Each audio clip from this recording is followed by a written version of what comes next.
In this video, we are diving deep into the techniques and strategies that will transform your video editing from generally throwing clips into some sort of order to a dynamic and impactful storytelling experience. Now, whether you are a seasoned editor looking to refine their skills or a beginner looking to unlock the secrets to narrative editing, these storytelling tips will definitely help you on your video editing journey. So let's get into them.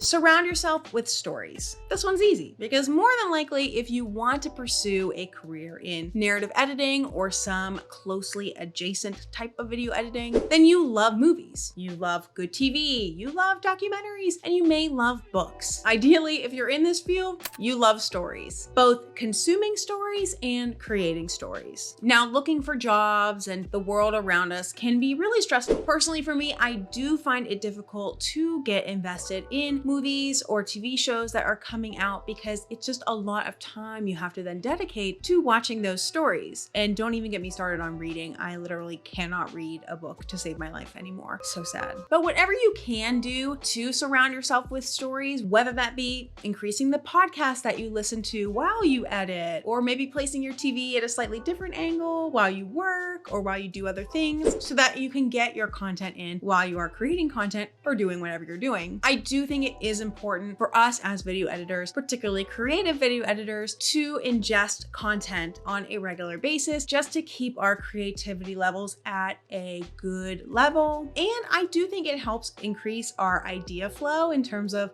how different edits could look, or just different ideas for how the story you are creating can ultimately look in the end. Understand the basic format. So in storytelling, there is a general basic structure that most of all linear narrative structure stories follow. And they are introduction, inciting incident, rising action, climax, falling action, resolution, conclusion. I would highly suggest you find videos or read books more into this topic so you can further understand the differences between all of these sections of a story and how they should appropriately be handled by a video editor. A lot of this we don't have any control over because we're possibly not the writer and we're possibly not the director. We are the editor. But depending on your job, you may have some say over these elements of the story. And a lot of times, even good directors or writers can get this a little jumbled up when they are making their story, or they have good intentions to follow this structure and then the story just ultimately doesn't land in the way that they wanted it to. And a lot of that has to do with the editing or can be fixed with editing. So as much as it's important for a writer to understand these elements of a story, it is equally important for the editor to also understand it because ultimately as editors, we are writing in visual form. But we are the last barrier before the video goes out into the public, generally. So in that way, the story clears with us. We have our own duty to make sure the story is told in the best way possible. And so in that way, we are kind of like writers. Understand narrative and visual structure. Similar to understanding basic storytelling, understanding narrative and visual structure can also be helpful in telling a story, especially with video. Now, from my days as a film student, I am fully aware that both narrative and visual structure have a significant amount of information and different elements to them. You could spend a long time learning both of these different kinds of structures. Definitely let me know if you guys want me to make a video on this specific topic, but it is kind of very specific to the filmmaking world. And so let me know if that's interesting to you guys or if you think it would help you. But ultimately, learning those things does impact video editing as a whole. Basically, narrative structure refers to the way a story is presented to the audience, including, as we mentioned before, the sequence of events, the pacing, and the overall framework that holds the story together. Visual structure involves how elements are placed, balanced, and interacted with to guide the viewer's eye and create meaning and emotion visually. Now, while as a YouTube content creator, I don't deal with this to the level that a professional filmmaker deals with this. However, the fact that I did go to film school, I did take classes on these things, I do generally know how to frame a shot nicely, how I'm not sitting directly in the middle, how I have these nice angles behind me, the lighting behind me, the lighting in front of my face. not the greatest lighting, but you know. Plus the way I go about telling my videos in this very specific way, with an introduction, with an ending, with breaks in the middle. All of that is important to understand as a video editor. And again, let me know if you do want me to make a video on this topic.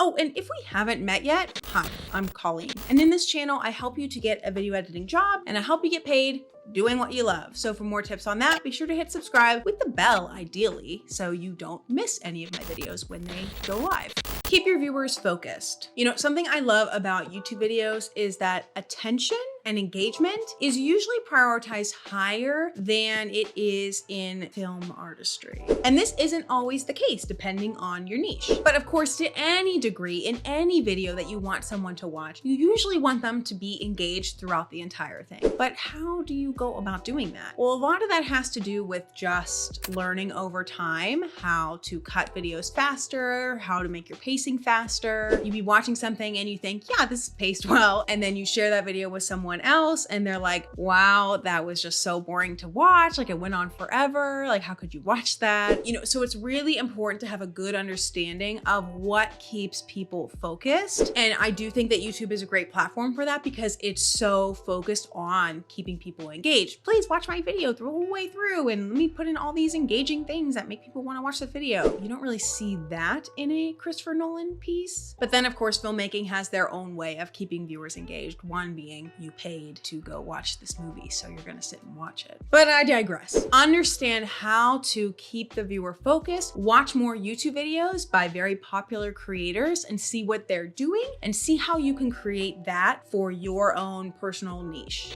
Always have the audience in mind. Very similarly to my last point, and especially if you did happen to go to film school, I think it can be very easy for people to get separated between how they watched videos as a regular old viewer going to the movies and how they watch videos as a film professional. The thing is, most people are not film professionals. And if you want to appeal to the mass amount of people to watch your video, you need to constantly be thinking like a regular old Joe going to watch a movie or going to watch a video on YouTube or going to watch a commercial, because no one cares about the fancy shots or the time it took to go into a particular shot or scene. Nobody cares about that. Probably one of the biggest benefits of having a video editor, if you are a filmmaker, hopefully, ideally, the video editor has left all biases or opinions at the door, and they are solely focused on what is going to make the video as good as possible. So if that means throwing out shots that are beautiful but pointless, then that's what it means. And you're gonna thank your video editor for that.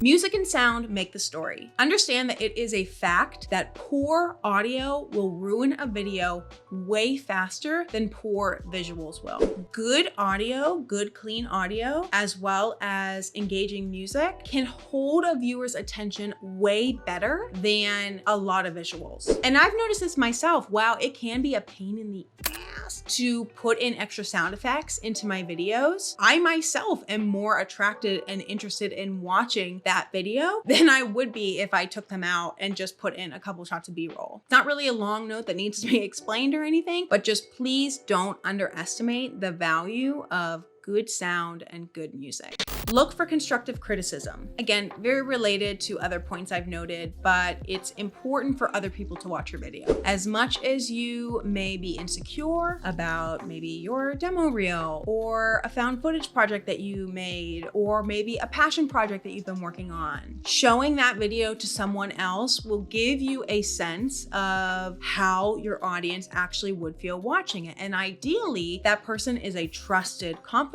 that will give you actual constructive criticism that you can implement into the video. There's of course always going to be some things that are out of your control, but if there's a possibility that you could make the video faster, or remove this shot that seems strange and out of place, or change the music, or there's this weird sound that I just heard, can you remove that? Some of these things just go over your head after editing a project for so long. You start to not even notice certain things. They just go over your head whenever you're watching the video back, or maybe you haven't quite watched the video enough. And sometimes you do need another person to step in and like smack you upside the head and say, hey, look at this, pay attention to this part. This is a part that I, the viewer who has never seen your video before, am interested, but it's kind of being ruined because X, Y, and Z. So when in doubt, show it to someone else, see what they say. I would love to hear if you have some of your own storytelling tips. What kind of storytelling helps you best as a video editor? Do you care about storytelling at all as a video editor? I would kind of hope so. But then again, are there any niches in video editing that don't really require video editing? Let me know in the comments below. And again, be sure to subscribe for more tips on video editing and freelance lifestyle. Thank you to my team. Again, I am Colleen, and I will catch you guys in the next video. Have the best one.